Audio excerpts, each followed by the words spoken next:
हरी हरी दूभिया अंजूरी भरी चाउर, हरी हरी दूभिया अंजूरी भरी चाउर, मंगल भरी हरी मंगल भरी, मंगल भरी हरी मंगल भरी।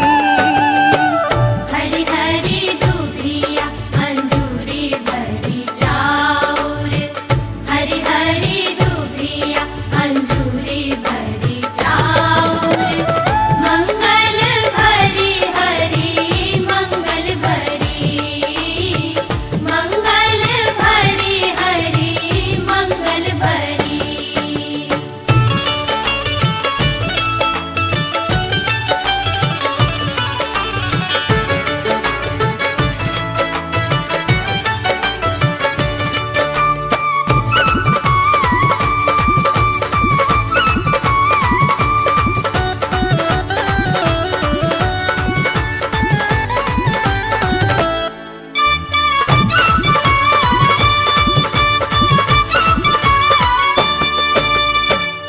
अम्मा सोहागिन झुक झुक चुमावे, अम्मा सोहागिन झुक झुक चुमावे, चाची चुमावेली खड़ी खड़ी, चाची चुमावेली खड़ी खड़ी।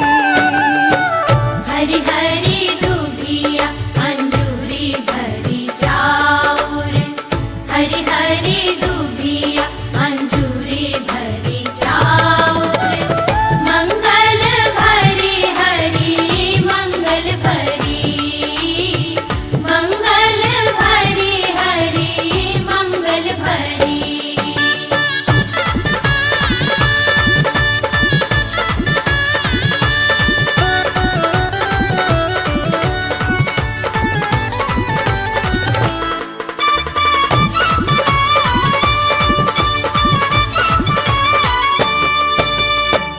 तुम बेजे चलली भाभी सोहागिन, तुम बेजे चलली भाभी सोहागिन, आ जाना हाथ कैमरा, हाथ नहीं दीजिए ना क्या आइए जो भी है बस मारते रहना है। अरे धीरे धीरे हो गया, पाँच हो गया, बस हो गया, चार हो गया, पाँच हो गया। चलो फिर आप लोग हट जाइए।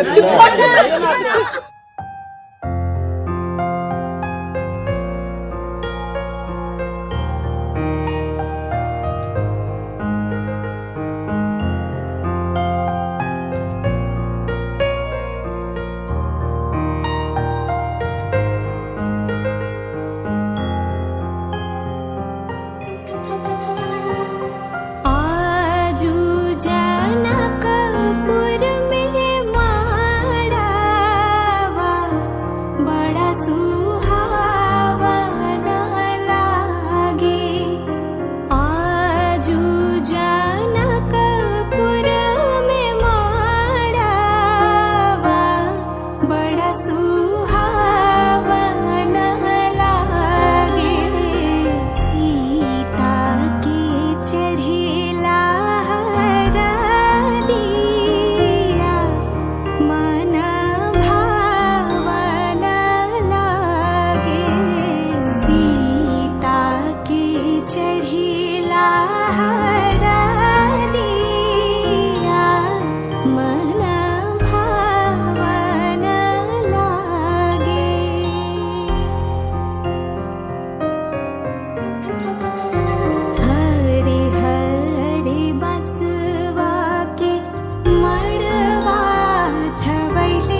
कन्यादान महादानं सर्वदानेषु दुर्लभं तदव्यदेव योगेन त्वां गृहान् वरोत्तमं विवाह कन्या प्रदास्यहं पितृनातारणाय च कन्यादान महादानं सर्वदानेषु दुर्लभं दाताहं वर्णो राजा द्रव्य आदित्य देवतं वरौसौ विष्णुरूपेण प्रतिगृह्णां विधि कन्यादान महादानं सर्वदानेषु दुर्लभम्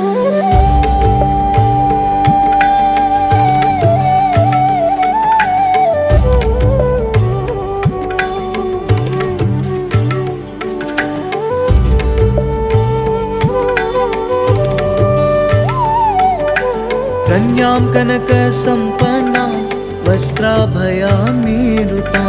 ध्यास्वामि विश्ववेत्तुभ्यं ब्रह्मालोकगिगीषया ऋषिः सर्वभूतानां साक्षिणा सर्वदेवता इमां कन्या प्रदास्यामि पितॄणां तारणाय च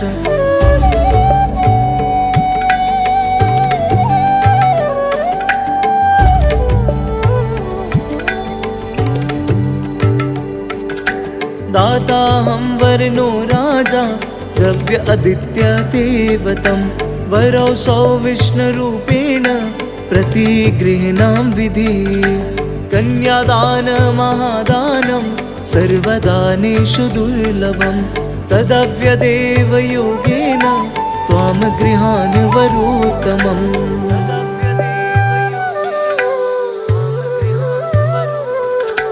मङ्गलं भगवान् विष्णु मङ्गलं गरुडध्वज मङ्गलं पुण्डरीकाक्ष मङ्गलाय तनोहरि मङ्गलं भगवान् विष्णु मङ्गलं गरुडध्वज मङ्गलं पुण्डरीकाक्ष मङ्गलाय तनोहरि भूमिमङ्गलम् उदकमङ्गलम् अग्निमङ्गलम् वायुमङ्गलम् गगनमङ्गलम् सूर्यमङ्गलम् चन्द्रमङ्गलम् जगत्मङ्गलम्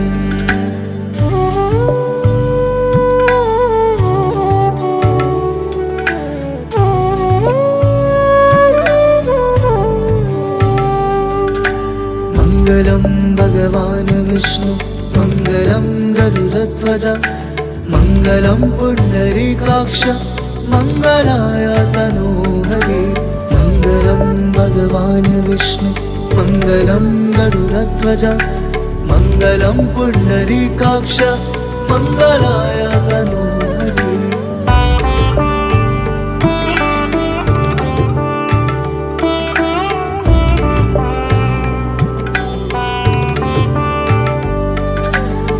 जीवमङ्गलं देहमङ्गलं मनोमङ्गलम् आत्ममङ्गलं मङ्गलं भगवान् विष्णु मङ्गलं गरुडध्वज मङ्गलं पुण्डरीकाक्ष मङ्गलाय तनोहरि मङ्गलं भगवान् विष्णु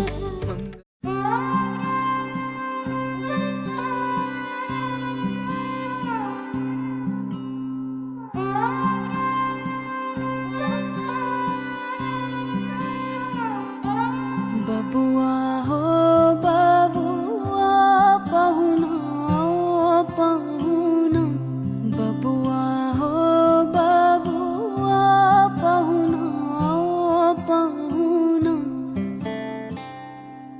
जब तक पूरे ना हो फेरे साथ तब तक दुल्हन नहीं दुल्हा की है तब तक बबुनी नहीं बबुआ की ना जब तक पूरे ना हो फेरे साथ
कि हे पतिदेव, मैंने श्रद्धा भक्ति पूर्वक अनेक पुण्य कार्य किए तथा देवी का पूजन भी किया, इसी से आप पति रूप में हमें प्राप्त हुए हैं। आप निरंतर हमसे पूजनीय हैं। गृहस्थ आश्रम में सदा सुख दुख आते जाते रहते हैं, उसमें आप सदा शांतचित्त रहे, यह आपसे मेरी पहली मांग है। पूरी कीजिए। कबूल स्वीकार करना है, स्वीकार है ना। में पत्नी से असंतुष्ट नहीं होना चाहिए। जीवन में तो सुख दुख सब चीज लगा हुआ है, लेकिन उसमें जो है कि पति को शांत रहना चाहिए और हमेशा अपनी अर्धांगिनी का देख रेख ही करना चाहिए। नहीं कि आज सुख है तो सब ठीक है, कल कोई बात हो गया तो उस समय जो है उसको बहिष्कार करने लगे, ऐसा नहीं होना चाहिए। यह पति का पहला धर्म, स्त्रियों का स्वाभाविक धर्म है। इस मेरे कार्य में आप कभी बाधा न डालें, यह मैं आपसे तीसरी मांग करनी कभी रोक नहीं सकते आप किसी भी फेस्टिवल को करने के लिए। बेमारे की रुपया जो कमाते हैं आप मुझे समर्पित, यह मैं चौथी मांग करती हूँ। स्वीकार है। लैंड खरीदिए, जो भी खरीदिए, कोशिश करिएगा कि उनके नाम पे रहे। हे पतिदेव, पांचवा तो बोलिए दी, बोल दिए छठा है पतिदेव, समय समय पर जो आप हमको रत्न और सोने चांदी धातुओं से बने अनेक प्रकार के आभूषण एवं चित्र विचित्र वस्त्र दे, उनको पुनः वापस लेने का लोभ न। समझ गए ना? जो दे दिए कार्य होगा, गाना बजाना होगा, उस समय मैं बिना बुलाए ही चली जाऊंगी। उस समय आपको मुझे अपमानित नहीं करना होगा तथा आप उसमें बाधा न पहुंचाएंगे, यह आपसे हमारा सातवां मांग है। बोलिए स्वीकार है। स्वीकार हुआ ना? स्वीकार अच्छा है। अच्छा, सुनिए पंडित जी, जय। अच्छा पंडित जी, इसमें पति के लिए कुछ मांग नहीं है क्या? है ना? भाई सोचे भाई। अब देखिए, अब शिफ्ट चेंज हो रहा है, उसको आपको भी मानना होगा। पहला है कि कहते हैं कि हे प्रिय, मेरे घर पर न रहने के समय क्रीड़ा यानी हंसी मजाक, पाउडर लिपस्टिक आदि से शरीर सजाना, सामाजिक कार्य, देव दर्शन आदि, आस प्रयास, दूसरे के घर जाना आदि, ये प्रदेश चले जाने पर आने जाने तक पतिव्रता स्त्री को नहीं करना चाहिए। स्वीकार है। मतलब कि ये जब तक आपके साथ इस प्रकार मेरे घर में रहना, मेरे बंधु बांधव, माता पिता की किसी प्रकार की संतुष्टि न हो, इस प्रकार से मेरे घर में रहना, ताकि मेरे घर में माता पिता, बंधु बांधवगण सभी सुखी से रहे। इस प्रकार से आदर। देखिए, ये वचन जो है बहुत सीरियस वचन है और इसको अच्छे से समझिए कि किसी भी स्थिति में आप जिस घर में जा रही हैं, उस घर के हर एक व्यक्ति का, चाहे वो छोटा भाई हो, इनका बड़ा भाई हो, इनके पिताजी हो, विशेष ध्यान रखेंगी। स्वीकार है? उनको बोलिए।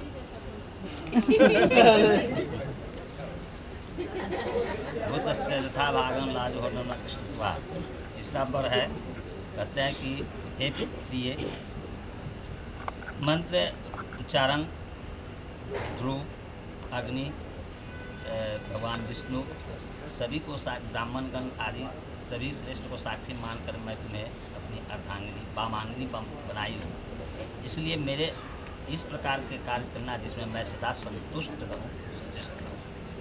क्या स्वीकार है ना? ये वचन है कि आज हम लोग इस रात्रि वेला में यहाँ विद्यमान हैं, जितने पंडित जी लोग हैं, जितने ध्रुव तारा हैं, अग्नि देवता हैं, कलश देवता हैं, गणेश आदि देवता और जितने बंधु बांधव सब यहाँ बैठे हैं, इन सब के समक्ष में मैं आपको वामंगी बना रहा हूँ ना बाबा, वामंगी बना रहा हूँ। और आप अपना चित्त सदैव मेरे अनुरूप रखेंगे।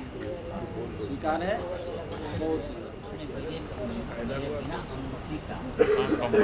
पहले देते तो आराम।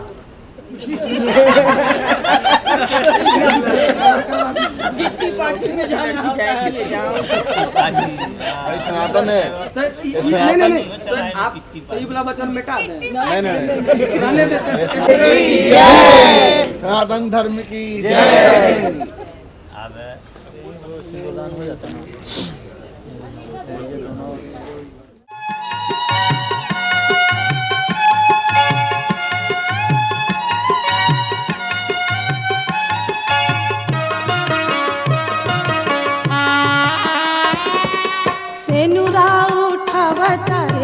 राम धनु धरिया सेनुरा उठावता रे राम धनु धरिया सेनुरा उठावता रे राम धनु धरिया सेनुरा उठावता रे राम धनु धरिया सेनुरा उठावता रे राम धनु धरिया पड़ेला झिर झिर भूनिया घुंघटा घुंघटा घुंघटा उठावे दुल्हनिया पड़ेला झिर झिर भूनिया घुंघटा घुंघटा घुंघटा उठावे दुल्हनिया पड़ेला झिर झिर भूनिया।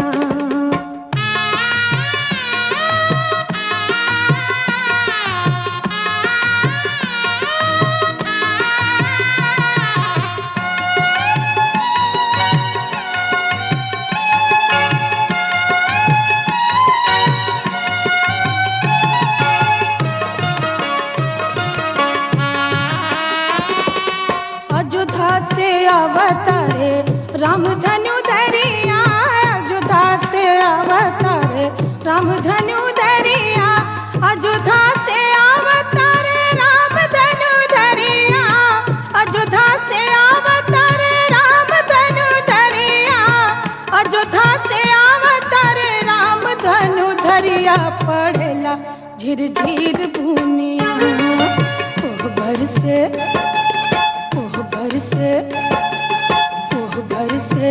सिया दुल्हनिया पड़ेला झिर झिर भूनिया कोहबर से कोहबर से कोहबर से कोहबर से कोहबर से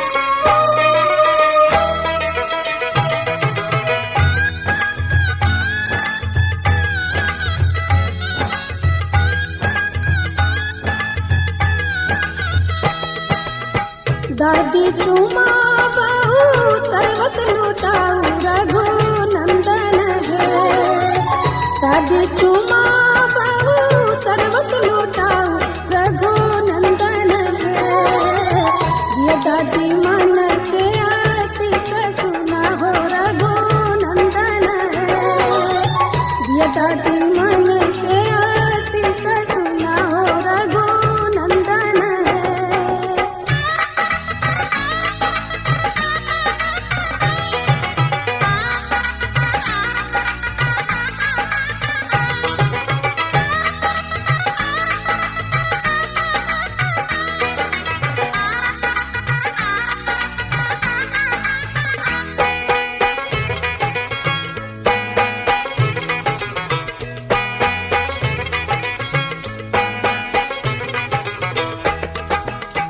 तू ढोलैया पुतो पुत फूलैया रघु नंदन है तू ढोलैया पुतो पुत्र फूलैया रघु नंदन है जुग जुग बनल रहे जोड़िया सुहावन रघु नंदन है जुग जुग बनल रहे जोड़िया सुहावन रघु नंदन है।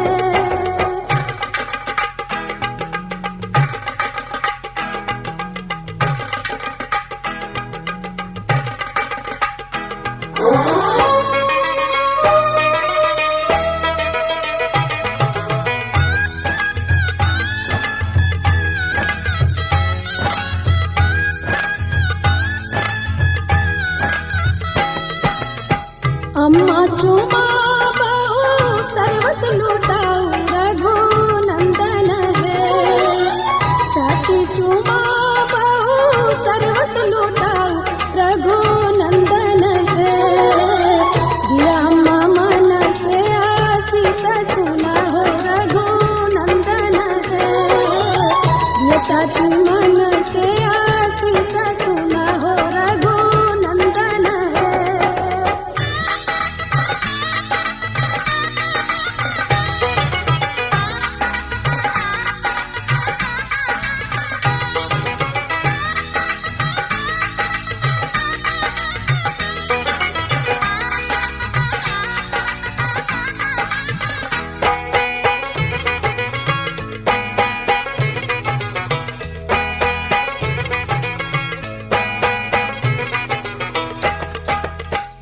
भाभी चुमा बहु सर्वस लुटाऊ रघुनंदन है। दीदी चुमा बहु सर्वस लुटाऊ रघुनंदन है। दिया भाभी मन से आशीष सुना हो रघुनंदन है। दिया दीदी मन से आशीष सुना हो रघुनंदन है।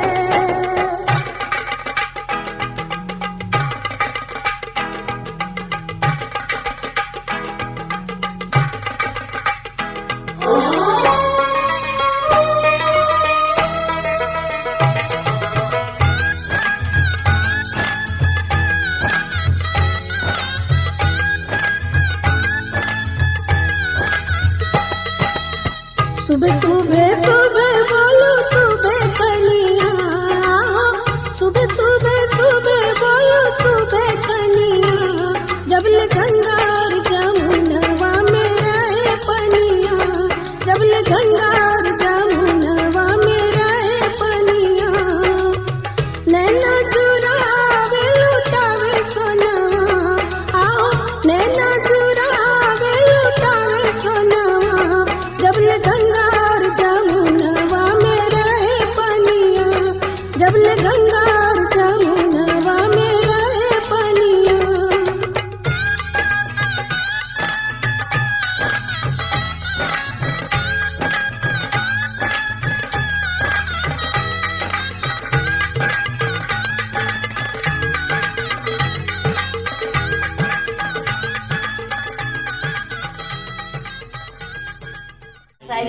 आता है उनको शायरी सुनाएंगे। वो शायरी गाएंगे, टेंशन मत लो।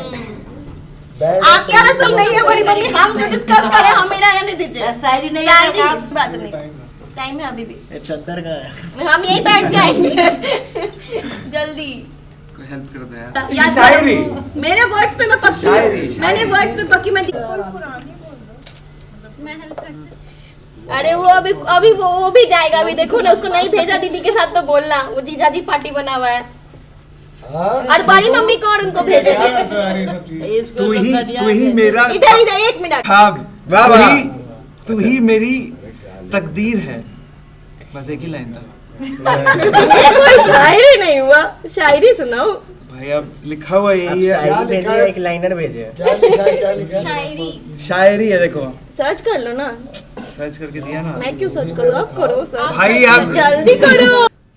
वाह वाह वाह वाह। मीनिंग है, मीनिंग है, मीनिंग है। एक लाइन उठा के दिया है। ये जिंदगी तेरे साथ हो, हाय हाय, ये आरज़ू दिन रात हो। हाय हाय। वाह वाह। रात की मुलाकात हो।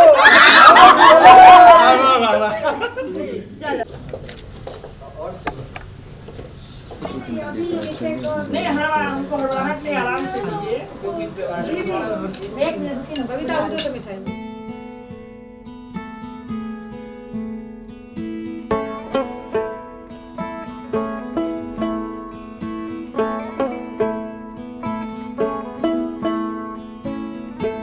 जुबां है फीकी शाम से, हुई ना तो से बात भी, बिना मैं तेरे बेमजा हुई हूँ देखो आज भी। करूँ मैं ये गुजारिशें, मोहब्बतों का मोल दे, नींदों में मेरी ख्वाब का जरा सा मीठा घोल दे। मैं बन जाऊं तेरी, मैं बन जाऊं तेरी इश्के दी चाशनी, हाय मिठी मिठी चाशनी। मैं ना मांगूंगी धूप धीमी धीमी, मैं ना मांगू चांदनी, तेरे जीने में मुझसे हो इश्के दी चाशनी, हाय मिठी मिठी चाशनी।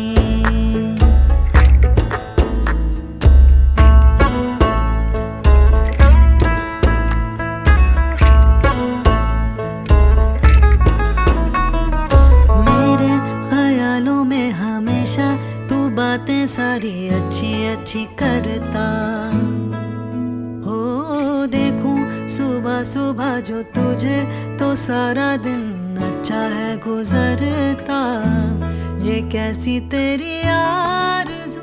अभी विदाई नहीं की है। हाँ अभी आप हमारे कब्जे में हैं। इस नंबर हाँ तो उसको पता है। और आपको तो हमारी किडनैपिंग स्किल्स पता ही है। तो चलिए बताइए कहाँ से स्टार्ट करना है? हम स्टार्ट कर चुके हैं। सैलरी मांगा है कम में मांगी, हमने ज्यादा मांगा है। आनंदा तुम क्या मांगी? हाँ तो 16 Pro Max मांगा। आईफोन पे सेटल हुआ। मैं 15 दे के 16 दो हाथ खत्म। गूगल है जिंदाबाद। जल्दी करो। गूगल है तो चलो चलो आपका अभी आप रुपया मत लो, अभी मौसी 1,51,000 मौसी बड़ी मालदार है। पता है, बता मौसी। वरना नीचे गाड़ी खड़ी है, हमको चलना है। जल्दी चलो मौसी, आपका 1,00,000 नहीं है। हो गया, वेट कट कर।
चिट्ठियाँ